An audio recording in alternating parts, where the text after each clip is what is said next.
প্রিয় শিক্ষার্থী, আজকে আমাদের ক্লাস ব্যতিক্রমধর্মী জারণ মান নির্ণয়।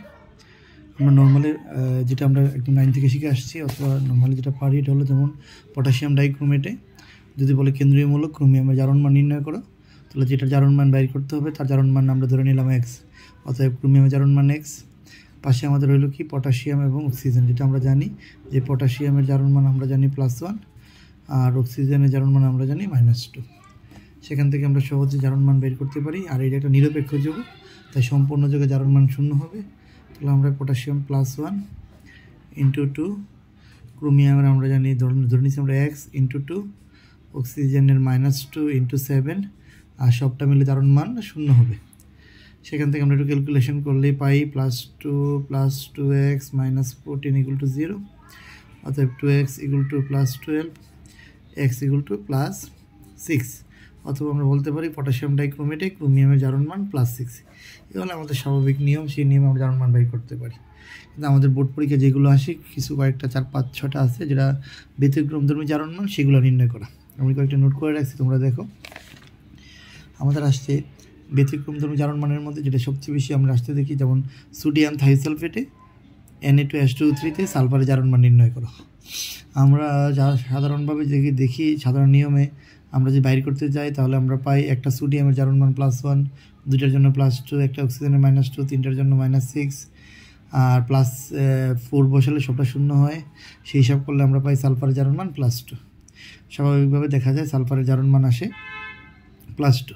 কিন্তু আমরা যখন সোডিয়াম থাইসালফেট রাসায়নিক বিক্রিয়ার মাধ্যমে দেখতে যাই, সোডিয়াম থাইসালফেটে এখানে 2টা সালফার আছে। যখন রাসায়নিক বিক্রিয়া দেখা যায় এই 2টি সালফার 2 ধরনের জারণ মান প্রদর্শন করে। তাহলে এটাকে আমরা একটু বিস্তারিত করি, তাহলে কীভাবে করা যাবে। সাধারণ নিয়ম অনুসারে দেখা যায় সোডিয়াম থাইসালফেট জারণ মান +2। আমাদের বহু নির্বাচনীতে অপশানে আসলে এইটাও থাকে অপশানে, অনেকে আমরা ভুলে ব্যতিক্রম না জানার কারণে আমরা +2কে অ্যান্সার করে দিয়ে আসি, কিন্তু এটা ভুল হবে। তাহলে আমরা কীভাবে করবো, তাহলে সেটা জানার জন্য তার গাঠনিক সংকেতের প্রয়োজন।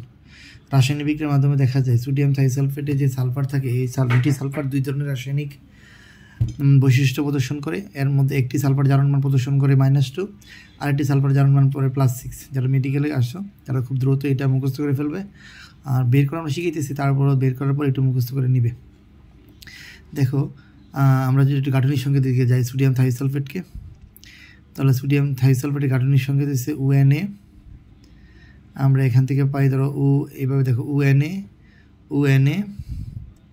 আর এই সালফারের সাথে সন্নিবেশ বন্ধনের সাথে যুক্ত।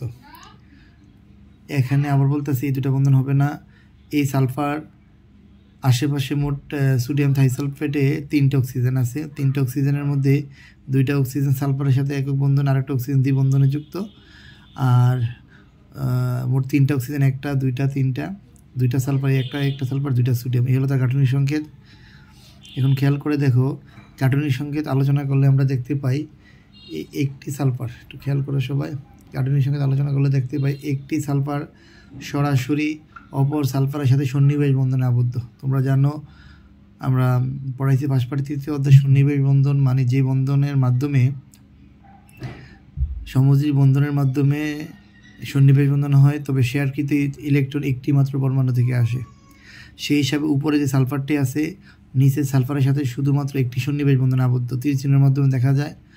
আর যেহেতু তীর চিহ্ন নিচ থেকে উপরের দিকে দেওয়া, তাহলে বোঝা যায় নিচের সালফারটি উপরের সালফারটিকে এক জোড়া ইলেকট্রন শেয়ারের মাধ্যমে সন্নিবেশ বন্ধন গঠন করে। মানে সালফারের খালি অরবিটালের সাথে নিচের সালফারটা এক জোড়া ইলেকট্রন সন্নিবেশ বন্ধনের মধ্যে সমযোজী বন্ধন গঠন করে। আর উপরে সালফারটি এক জোড়া ইলেকট্রন গ্রহণ করে বলে উপরে সালফারটির জারণ মান হয় -2। আমি লিখছি এখানে সোডিয়াম থাইসালফেটের গাঠনিক সংকেত হতে দেখা যায় 2টি সালফার পরমাণুর মধ্যে একটি সালফার পরমাণু সন্নিবেশ বন্ধনের মধ্যে আবদ্ধ, তাই ইলেকট্রন যুগল গ্রহণকারী সালফার পরমাণু জারণ সংখ্যা হবে, আমরা যেটা জোর সেটা জারণ সংখ্যা হচ্ছে -2। অপর যে সালফারটি আছে তার জারণ মান কত হবে, ধরলাম গ্রহণকারী সালফারের পরমাণুর জারণ সংখ্যা হলো -2, এবং ধরি অপর যে সালফারটি আছে, অপর সালফারের জারণ মান x, আবার বলতেছি সোডিয়াম থাইসালফেটে যে দুইটা সালফার আছে, একটি সালফার। সোডিয়াম থাইসালফার গঠনের সংকেত থেকে দেখা যায় দুইটি সালফার পরমাণুর মধ্যে একটি সালফার পরমাণু সন্নিবেশ বন্ধনে আবদ্ধ। উপরে সালফার পরমাণুটি সন্নিবেশ বন্ধনে আবদ্ধ থাকার কারণে নিচে সালফার পরমাণুর মাধ্যমে নিচে সালফার পরমাণুটি উপরে সালফার পরমাণুকে এক জোড়া ইলেকট্রন সন্নিবেশ বন্ধনের মাধ্যমে দান করে। এই জন্য উপরে সালফার পরমাণুটি জারণ মান হলো -2। এবং ধরে নিলাম আমরা অপর যে সালফার পরমাণুটি আছে, ধরি সালফার পরমাণু যে অপর সালফার পরমাণু, ধরি আমরা কি অপর সালফার পরমাণু জারণ সংখ্যা হলো x। তাহলে আমাদের সমীকরণটি দাঁড়ায়, দেখো একটা সোডিয়াম +1, এরকম সোডিয়াম দুইটা আছে × 2 প্লাস এখানে অক্সিজেন আছে 3টি, প্রতিটি অক্সিজেন জারণ মান হচ্ছে -2 × 3। অপর একটি সালফার আছে, যে সালফারটা আমরা ধরে নিয়েছি x, অপর একটা সালফার জারণ সংখ্যা -2, আর উপরে জারণ মান হচ্ছে 0। এখান থেকে জারণ মান পাই আমরা +6। অতএব বলা যায় সোডিয়াম থাইসালফেটের গাঠনিক সংকেত থেকে দেখা যায় দুটি সালফার পরমাণুর মধ্যে একটি সালফার জারণ সংখ্যা -2, আর ক্যালকুলেশনের মাধ্যমে দেখা যায় অপর সালফার পরমাণুর জারণ সংখ্যা হচ্ছে কত +6। এভাবে সহজে আমরা সোডিয়াম থাইসালফেট যে ব্যতিক্রম জারণ মান তা গাঠনিক সংকেতের মাধ্যমে প্রকাশ করা যায়। এখানে আমরা আরেকটা যৌগ নিচ্ছি ক্যালসিয়াম কার্বাইড। একটু খেয়াল করে ক্যালসিয়াম কার্বাইডে একটু খেয়াল করলে দেখা যায় ক্যালসিয়াম কার্বাইডে একটি ক্যালসিয়াম পরমাণু দুটি কার্বন পরমাণুর সাথে একক বন্ধনে যুক্ত, আর কার্বন পরমাণু ত্রিবন্ধনের সাথে যুক্ত। আর ক্যালসিয়াম কার্বাইডের গঠন থেকে দেখা যায় একটি ক্যালসিয়ামের যোজনী 2, একটি কার্বনের যোজনী 1। আমরা জানি কার্বনের যোজনী 1 হতে পারে না, তো ক্যালসিয়ামের যোজনী 2 হতে পারে, কিন্তু এই সংকেতটি দেখলে মনে হয় কার্বনের যোজনী 1। তাই এগুলি গাঠনিক সংকেত ছাড়া এর যোজনী প্রকাশ করা যাবে না। এই হলো ক্যালসিয়াম কার্বনের গাঠনিক সংকেত। এই গাঠনিক সংকেত থেকে দেখা যায় একটা কার্বনের যোজনী 1, 2, 3, 4, এই ক্যালসিয়ামের যোজনী 2, নিচে কার্বন 1, 2, 3, 4। অতএব কার্বনের যোজনী যে 4, এটা আমরা গাঠনিক সংকেতের মাধ্যমে প্রকাশ করা যাচ্ছে। আর আমরা এখানে আমরা দেখো একটা যৌগ লিখছি, এটার নাম হচ্ছে হাইড্রোজুইক অ্যাসিড। গাঠনিক সংকেত হল N3H। এই N3H এর গাঠনিক সংকেত থেকে দেখা যায় নাইট্রোজেনের যোজনী 1, হাইড্রোজেনের যোজনী 3। অতএব এই হাইড্রোজুইক অ্যাসিডে গাঠনিক সংকেত থেকে যোজনীটি ভুল বলে মনে হচ্ছে, কিন্তু আসলে গাঠনিক সংকেতের মাধ্যমে সকল যৌগের যোজনী আমরা প্রকাশ করতে পারি না আণবিক সংকেতের মাধ্যমে, তখন আমাদের গাঠনিক সংকেতের প্রয়োজন হয়। ঠিক একইভাবে হাইড্রোজুইক অ্যাসিডের ক্ষেত্রেও একই রূপ। হাইড্রোজুইক অ্যাসিডের গাঠনিক সংকেত থেকে দেখা যায় হাইড্রোজুইক অ্যাসিডের গাঠনিক সংকেত দেখা যায় হাইড্রোজুইক অ্যাসিডের, দেখো একটু খেয়াল করে গাঠনিক সংকেত আমরা কী দেখি, গাঠনিক সংকেত থেকে দেখা যায় গাঠনিক সংকেতটা এরকম, হাইড্রোজুইক অ্যাসিডের সংকেত এরকম N3H, হাইড্রোজেনের যোজনী 1, নাইট্রোজেনের যোজনী 3। অর্থাৎ গাঠনিক সংকেত হলো এটা, যেখান থেকে প্রকাশ পাচ্ছে এই নাইট্রোজেনের যোজনী 3, এই নাইট্রোজেনের যোজনী 5, এই নাইট্রোজেনের যোজনী 3, হাইড্রোজেনের 1।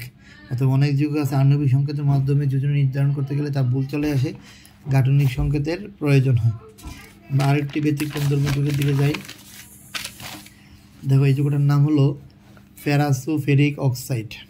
আমাদের প্রশ্ন হলো এই ফেরাসোফেরিক অক্সাইডে Fe3O4 এর আয়রনের জারণ মান নির্ণয় করো। এই সংকেতটা থেকে দেখা যাচ্ছে, আণবিক সংকেত থেকে দেখা যাচ্ছে আয়রনের যোজনী 4, অক্সিজেনের যোজনী 2। অথবা আমরা স্বাভাবিক যে নিয়ম, ওই নিয়মে যদি আমরা বাইর করতে যাই যে একটা অক্সিজেনের জারণ মান হচ্ছে -2, তাহলে 4টা অক্সিজেনের জারণ মান হচ্ছে -8।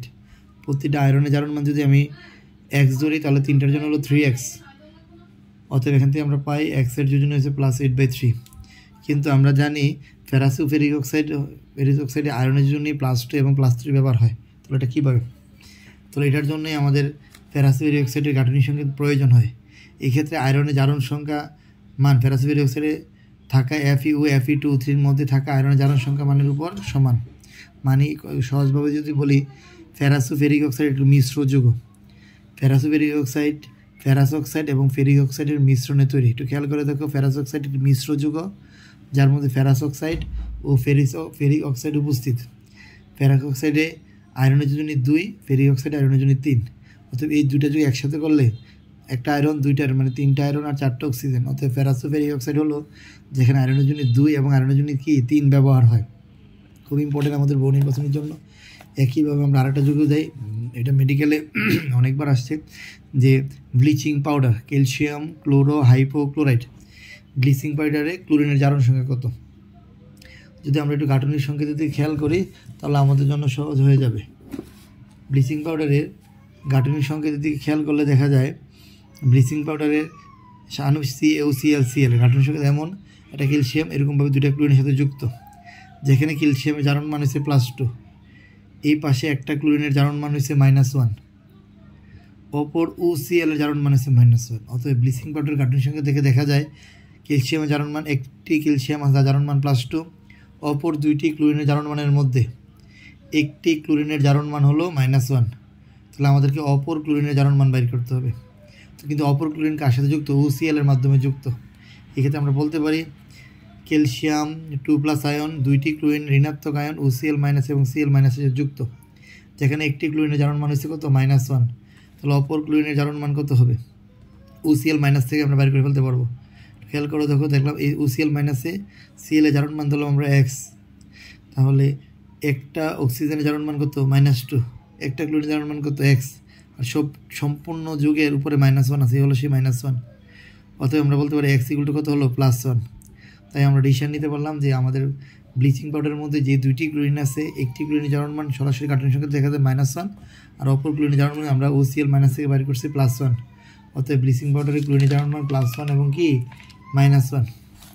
আমরা আরেকটা যুগের মধ্যে যাই, এটা হলো, ওটা ছিল পরে সোডিয়াম থাইসালফেট, এর নাম সোডিয়াম টেট্রাথায়োনেট, সংকেত হলো Na2S4O6, সোডিয়াম টেট্রাথায়োনেট। একইভাবে যদি আমরা স্বাভাবিক নিয়মে করি তাহলে আমরা সোডিয়ামের +1 × 2, সালফারের x × 4, অক্সিজেনের -2 × 6 করলে আসে 2.5। কিন্তু আমরা জানি সোডিয়াম থাইসালফেটে সালফারের জারণ মান 2.5 নয়। সোডিয়াম থাইসালফেটে যে দুইটি সালফার আছে, 4টি সালফার আছে, 4টি সালফারের মধ্যে এই দুইটি সালফারের জারণ মান হচ্ছে 0, অপর দুইটি সালফারের জারণ মান হচ্ছে +5। এইভাবে আমরা গাঠনিক সংকেত দেখতেছি। সোডিয়াম থাইসালফেটের রঞ্জন রশ্মির মাধ্যমে তার গাঠনিক সংকেত এমন পাওয়া যায় ONA মনে রাখবা, আর এইভাবে 4টা সালফার অক্সিজেনের সাথে যুক্ত। গাঠনিক সংকেতে দেখা যায় দুইটি সালফার, খেয়াল করো আমার লেখা এখানে আছে, আর তোমরা অবশ্যই শীট পেয়ে যাবা, দুইটি সালফারের সরাসরি সমযোজী বন্ধনের মাধ্যমে যুক্ত, তাদের সাথে অন্য কোনো মূল্য নাই, সরাসরি সালফারের সাথে আশেপাশে সব সালফারের সাথে, যেমন এই সালফারটার আশেপাশে শুধু সালফার, এই সালফার আশেপাশে শুধু সালফার, মানে বিশুদ্ধ সমযোজীযোগের মাধ্যমে যুক্ত, তাই এর জারণ মান কত ধরা হয়েছে? 0। লিখছি আমরা গাঠনিক সংখ্যা দেখা যায় দুইটি সালফার পরমাণু পরস্পর সমযোজী বন্ধনে আবদ্ধ, তাই এদের জারণ সংখ্যা ধরা হয় 0। তাহলে অপর দুইটা সালফার জারণ সংখ্যা আমরা বের করবো। ধরে নিলাম অপর দুটি সালফার জারণ সংখ্যার মধ্যে জারণ সংখ্যা x। তাহলে আগের নিয়ম অনুসারে সোডিয়ামের জারণ সংখ্যা +1, সোডিয়াম আছে এখানে 2টা, এই জন্য ×2, অক্সিজেন 1 2 3 4 5 6টা, এই জন্য অক্সিজেন জারণ সংখ্যা -2 × 6। অপর যে দুটো সালফার আছে, একটি সালফার জারণ সংখ্যা x × 2, আর এই যে দুটো সালফার জারণ সংখ্যা হচ্ছে 0, 2 × 0। এখান থেকে আমরা ক্যালকুলেশন করলে পাইছি +5। অতএব আমরা পেয়ে গেলাম সোডিয়াম টেট্রাথায়োনেটে সালফারের জারণ সংখ্যা 0 এবং +5। এভাবে সহজে আমরা যে কোনো যুগের ব্যতিক্রমধর্মী জারণ সংখ্যাগুলো বের করতে পারবো। তো সবাই ভালো থাকো, আল্লাহ হাফেজ।